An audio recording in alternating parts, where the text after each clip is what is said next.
Hilo kadasig na day ko karon sa simbahan kay magkagod og lubi. Magbiko day mi kay dunay pagahimuon og mga adlaw, gamay nga salo-salo. Pasensya na kayo nga dili ko makapangimbitar sa Tagalagyo kay gamay ra man gud ang among handa pero kung moanhi mo makakaon gihapon mo sa gamay nga salo-salo.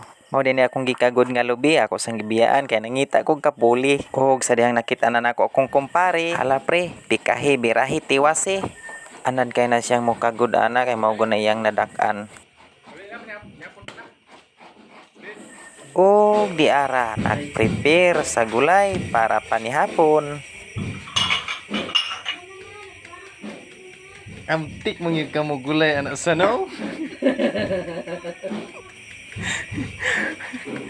Tilaw kita na imong utan nga kawajan sanaw. O dili kompleto ang panihapon ni Pastor kon yay sili. Kamunggay ang nagtakumalumon.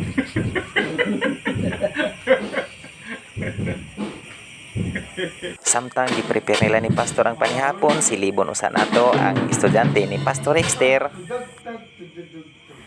O di ara kay humana ni gipasalamatan unsa pay answer, pakals na.